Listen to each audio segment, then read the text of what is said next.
Facebook is live. This is Andrea Yount. We are preparing for Therapy Thursday, our weekly broadcast on mental health topics. Therapy Thursday is brought to you by Affinity Counseling Services and A Lovely Pause. This is a test. Affinity Counseling Services is located in Piggott, Arkansas, and Kennett, Missouri. We currently have 4 therapists in our office and are taking new clients. To join our sign-up sheet, visit counselingwithaffinity.com. And to find out more, you can call me, Kindred, at 870-324-5122 or 573-840-0440. Thank you.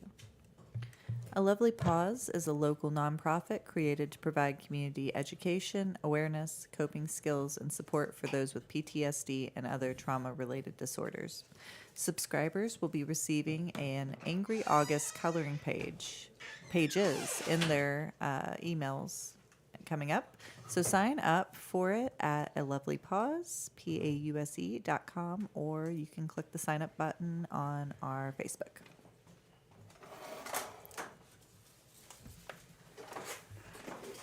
This is a test.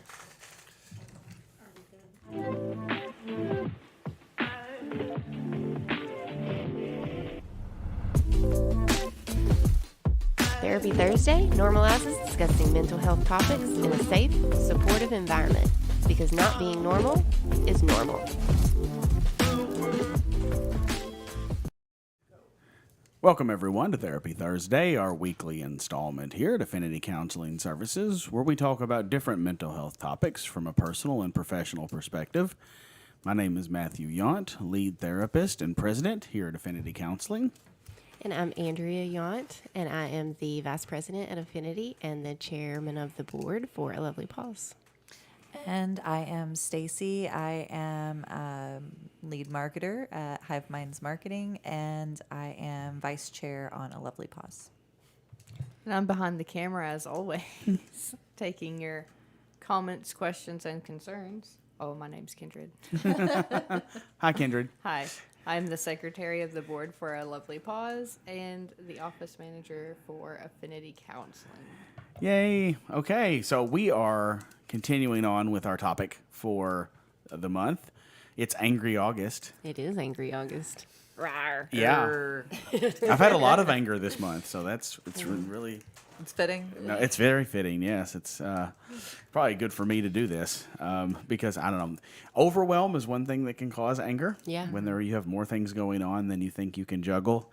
It's like the person in the circus spinning the plates. Mm-hmm. You know, it's all great when you got just a few and every one of them are spinning. You can just look at them like, wow. And then you go over and go, oh, that one just needs a little tweak. And then you've got 100 of them going. And the audience is laughing every time one of them crashes, and you're just seeing your career fall around you. That's a little more overwhelming, and it kind of it creates a bit of anger and frustration. So That's a good analogy. yeah, It's very specific. It is very specific. Yes. Yeah, maybe too specific. Maybe I sit around and think of analogies way too much. Maybe I should be doing other things, and I wouldn't be so angry. Stop spinning that plate. Let it fall. So Better yet, just throw it. just forget this plate. Rawr. Throw it against the wall. That would be a great thing. We could maybe that's what we need at Awaken is we need to take that room and turn it into an anger room. Where you can just make throw plates. Throw against the plates wall. at walls, smash things. Smash. Yeah, I have sure. wanted to go to one of those. I Actually, mean, like I'm down. there's whole room Yeah, places there's where you places can you go. can go. Yeah, and break things. we might have to board up one of the windows because we don't want that broken. But It's a beautifully lit room. Yes. Actually, I wouldn't want to get rid of that window. You Right. said that and my heart broke a little bit, so let's not do that. it is beautifully lit, but it's also not rented at the moment. There you go. Hey, problem solver over there. We'll do Yes. plexiglass. We can. So, just saying, Awaken may have like a new service that it's going to provide in the very near future. I like it. So, we are talking today about the effects of anger. Before we do, is there anything that we need to get into as far as business with A Lovely Pause or anything that we need to promote? No, not yet. Okay, very good. We're going to have some fundraisers coming up in the very near future. Get a raffle that we should start. The things will be handed out tomorrow, but it will probably start circulating on like social media and in the public next week. Okay, so we'll have a raffle coming up pretty soon. All right, so let's get into today's topic. So the effects of anger. Let's start off by identifying some of the different areas that anger can actually have effect on. So we've got your mental health, your physical health. And if it's a thing for you, your spiritual health. Everybody has spiritual health. They just don't know it. Yeah, one way or another, right? Yeah. Then we also have how it affects your relationships, your environment, your work, your overall community in general. There's a lot of different aspects to anger and the effects that it can have on just your immediate self and the people around you and the entire environment around you. So let's think about like big picture first, right? How do we typically engage on an environmental level when we have people in our environment that are angry? So let's say social settings, right? How do we typically respond if somebody in the grocery store all of a sudden just gets angry and starts emoting loudly and getting frustrated, like, you know, maybe slamming their cart or yelling at the cashier or whatever it is, right? So we got one angry person in a large room full of like dozens of people, maybe 100 or more in a small town, right? So how do we respond to somebody angry in a circumstance like that? Avoid. Go the other way. Yes. Or like be like, you know. And then I snicker to myself like, oh, that person needs to take a chill pill. Yeah, they need some chill yoga. Right. Those would be people you would want to hand a card to, maybe. I don't know. Or maybe hand them Here my you go. card. You send them to me first before we send them to you, please. I don't mind anger. Sit it on the ground close to them and be like, "That's for you." Yeah, kick it over at them and say, hey, just here you go. But avoid is like the number one thing we do, right? Unless you're paid to deal with that problem, you don't want to deal with that problem. But Even if you're paid to deal with it, you still don't want to do deal with it, but you're like, but I've got to, so here we go. But what we've got in that circumstance is we've got a desire to stay away from the situation. And if the situation were to be persistent, like every time I went into the grocery store, there was one angry person. How often am I going to want to go into that grocery store? I'm probably going to start avoiding that grocery store, and particularly because if every time I went in, somebody was angry, yelling, or making it uncomfortable, I would want to leave. And so I'm like, okay, I'm just going to quit shopping here because there's just so much anger in this place. Even though it's like one person out of 100, I don't want to be there. So I'm going to find some other place to go. And that's what can happen on how anger can affect like a community at a macro level, is that if anger starts to be a prevalent thing in the community, like it's spotty at first, like here and there, people will want to. Ball games would be a good example. Yeah, how uncomfortable you get if you're at a ball game and the person who's always mad at the umpire, who like way too into what their kid is actually doing, is yelling all the time. You kind of have to be there mostly because your kid's there, but at the same time, it's like, I don't really enjoy this, and I wish that person would shut up. It makes you want to avoid. Yeah. But what starts happening to a Good community example. when anger becomes the norm? When that person's anger starts to show other people, well, if that person's angry, then I can be angry.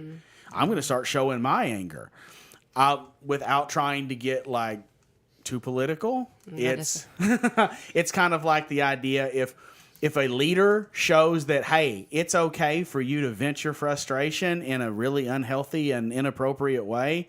Look, see, I do it and I get away with it. Then everyone else starts to think, well, I guess it's okay for me to be that way too. And then people start feeling justified. So it doesn't even have to be a leader, though. If enough people start to do it, then enough people start to mimic it.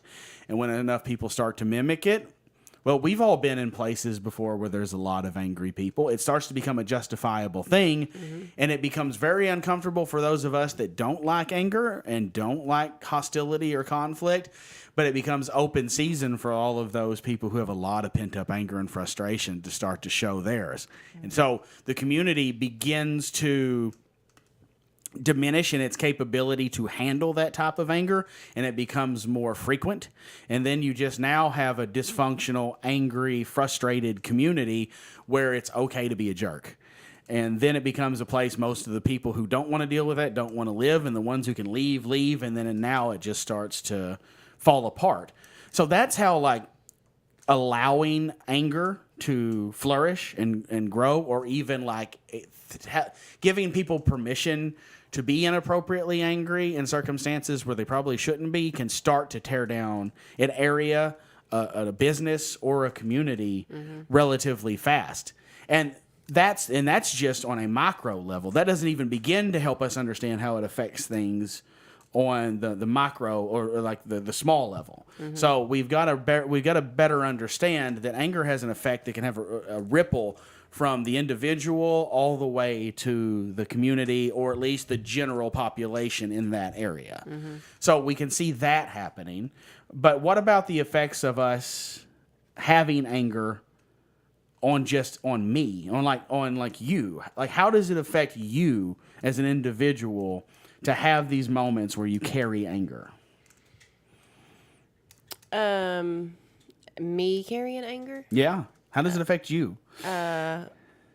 Well, I don't like my anger, so I have a lot of negative thoughts that affect my everyday life just because I'm angry, or because I have anger that I feel like is hard to handle. Yeah. Sometimes. So, okay, it affects your thinking processes. Yes. Okay. Negative thought process about myself. Yeah. Okay, because you are hating your own anger. Like, Yes. I should not Yes. feel this way. Therefore, I'm a bad person for feeling this Yeah. way. And now I get all the negative thought processes that come along with me feeling like I'm a bad person. Yeah. Okay. So, what about you, Stacy? How does it affect you when you're carrying anger? It separates me from the people around me. It makes me a twofold way because, right, people avoid you when you're being angry and disgruntled. Or even if you're suppressing it, they tend to avoid you. Yeah, because it's people sense. And it comes out in small ways, like little bitty snide remarks or, passive aggressiveness or something. Yeah. Instead of coming out as full-fledged anger, and then people just get madder about that. Right. Yeah, it's like those little subtle things that Yeah. they're picking up on, and it's like even if you're trying to do the suppressing, and so like people separating that way, but then also like I'm kind of separating from people too because I'm trying to avoid it too, right? Like so like projecting it out, and so I'm isolating as well. So yeah. So you isolate more, and and do you try to suppress it, or like do you project it onto others, or a combination of both? It's a combination Yeah. for sure. Yeah, it depends on the situation and what the anger's coming from. But yeah, it can be both. I can project really. I get triggered about it, and then rawr, Well, so rawr, and people. it's interesting though. Like, who are the people you normally suppress it around?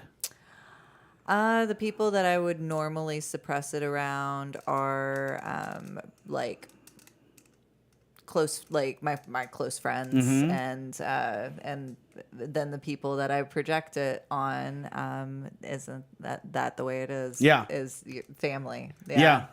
That is how it. Your it closest goes. people? Yeah, your Yeah. closest people in my living right in my circle have to deal with it more directly. Yeah. Yeah. And it's like we'll suppress it most in public circumstances most of the time, right? Places where it's not socially acceptable to project anger, that's where we'll typically suppress it the most. And then our next level of people will suppress some of it, but kind of let some of it out. But we may project anger not toward those people, but just at situations around us. Like, this isn't working like it's supposed to, or oh crap, my phone's being a piece of junk today. Or we'll project anger toward objects around those people, kind of signaling, hey, I'm pissy today. Right. But we're not usually directing it right at them. And then our next closest rung of people, we'll just go off on them. Right. And just let them have it, whether they did anything to justify that level of anger or not. And usually they don't. So why do we do that, though? Why do we suppress in certain situations, project mildly in others, and then just let loose in the people closest to us? We feel safe with those people, safe enough to allow ourselves to express our emotions.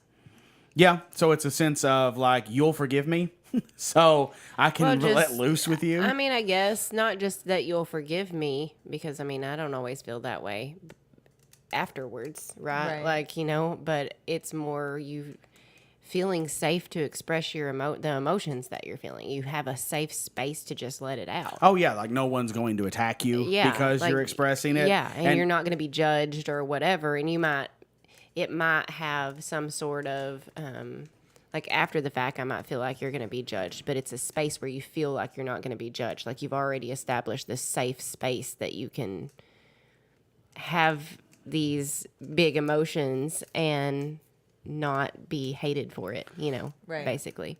Yeah, I think that's part of it. I think the other part of it too is we're not always as guarded in our home. So we kind of like home is a place you're supposed to kind of be yourself. So everywhere else you have to be guarded, and by the time you get home, it's like I just don't have the energy to hold this up anymore, and so it's just coming out. That's just going to happen, and all of you are just going to have to deal with it.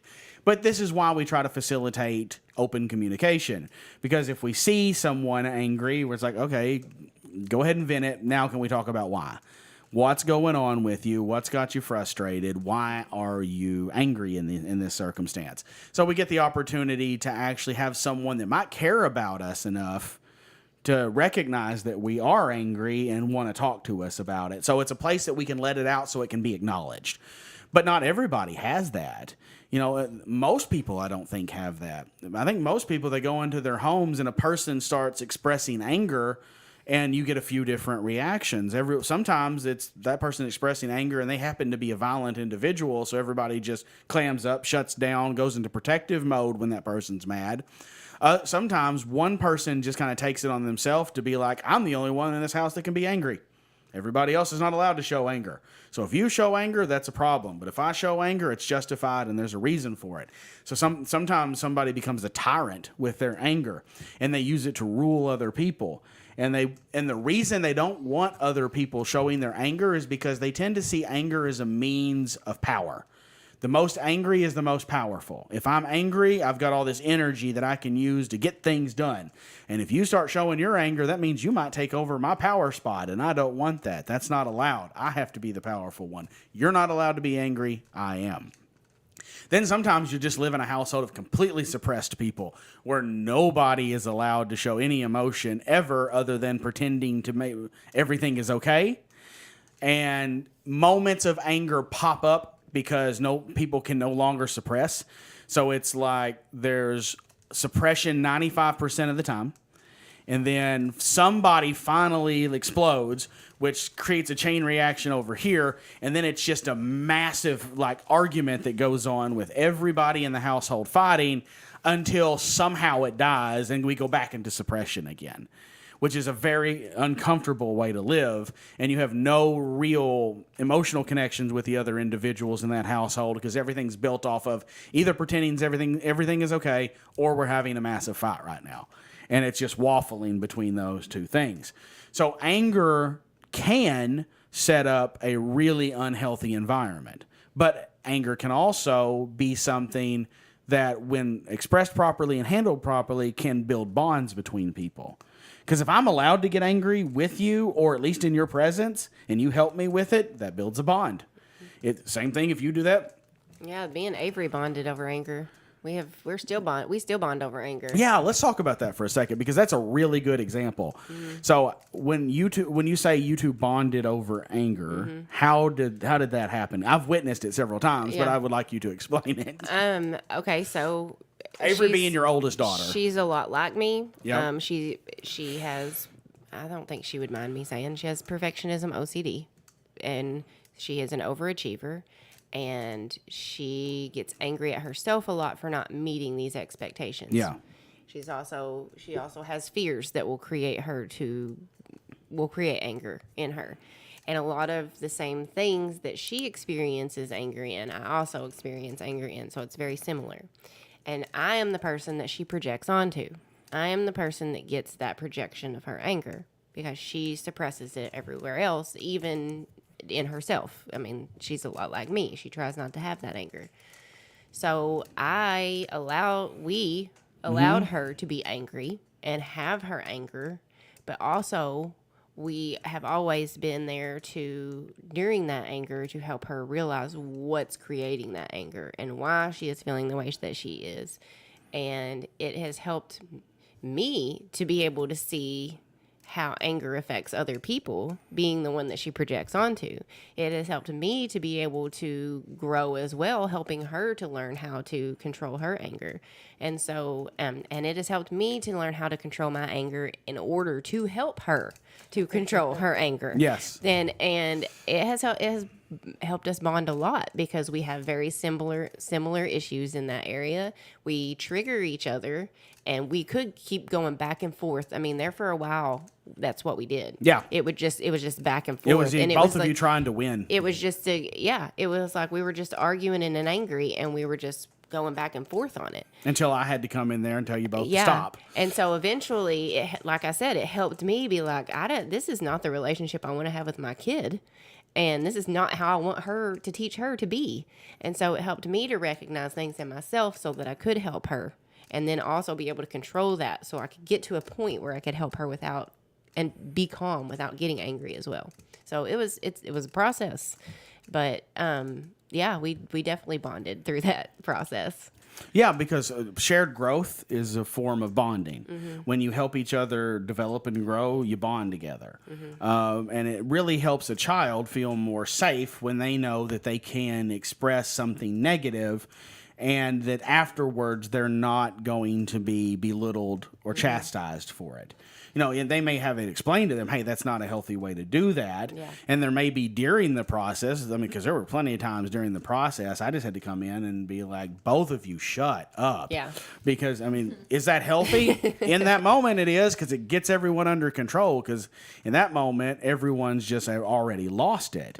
But once they both go, and pout and go to their different corners, it's like, okay, can we talk now? Yeah. And then we start to get out the underlying feelings, and people start to feel safe in that moment. Anger sometimes has to be dealt with in a very direct way. Absolutely. Because, for me, it does. Well, it does, because when a And person's Avery, too. lost it, Yeah. they're not thinking rationally in that moment.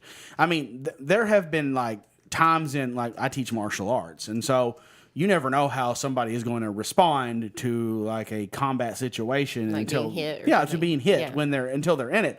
You know, some people have very strong reactions to that, and I've had people just lose it.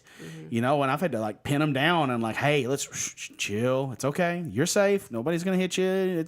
We were just practicing. Just calm down. And like then once they get their like right mind back, it's like, okay, can we talk now? Okay, good. I'm gonna let you up. Let's just talk. But in that moment, they needed something drastic because they were out of control. But when you're trying to get somebody under control, it's not done in a way that's meant like, I'm trying to harm you. I'm trying to just get control over the circumstances. So me coming in and saying like, hey, everybody just shut up is not like I'm trying to belittle you. It's Right, y'all no. aren't listening. And if I'm sitting here going, hey, excuse me. Well, and it needs a shock factor too It to get does. us to get that. For me, it does in some type of way to get my attention, to make me be like, what? To just kind of Rattle you out of it for a second? Yeah, Yes. it needs some type of loudness, and not super loud. I don't want you screaming at me, but some type of like, Something that jolts the Yeah. the situation. Yeah.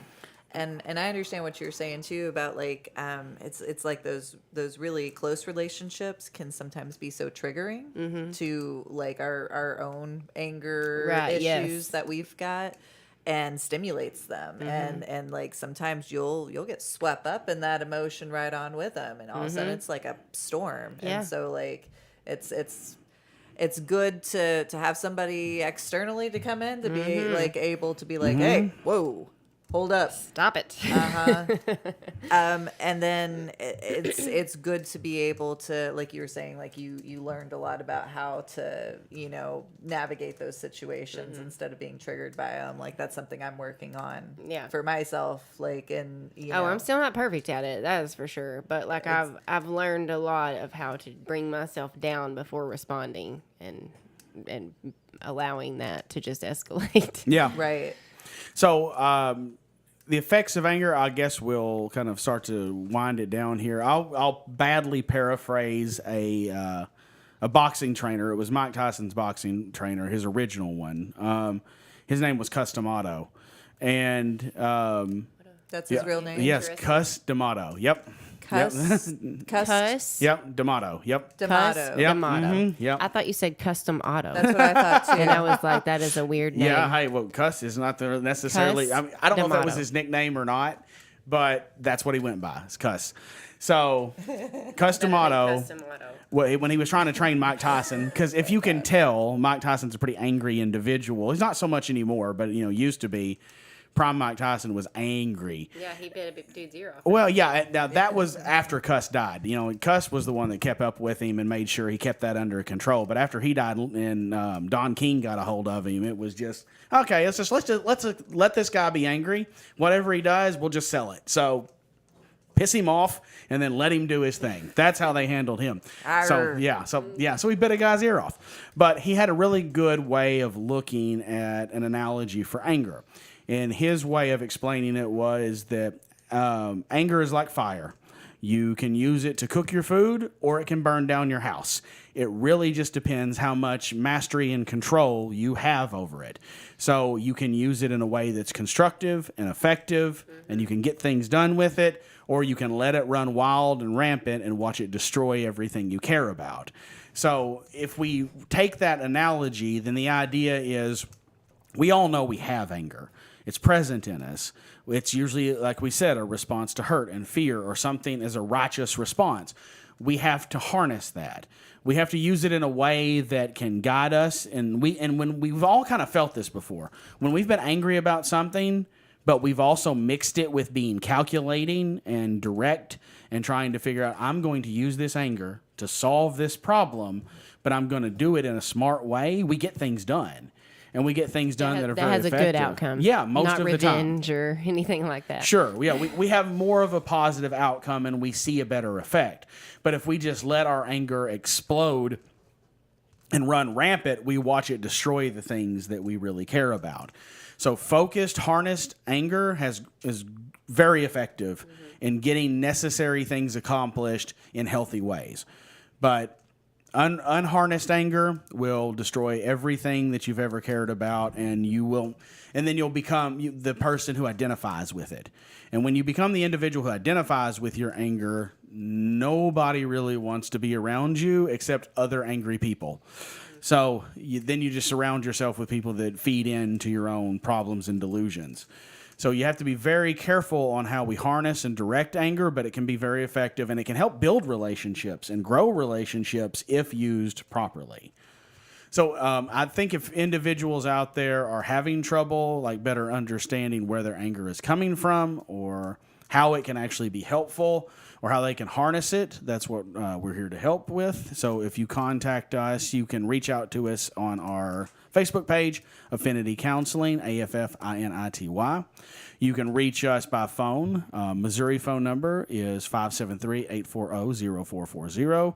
Or you can reach us here in Piggott for the Arkansas location at 870-324-5122. And if you want to reach us online, you can contact us at counselingwithaffinity.com.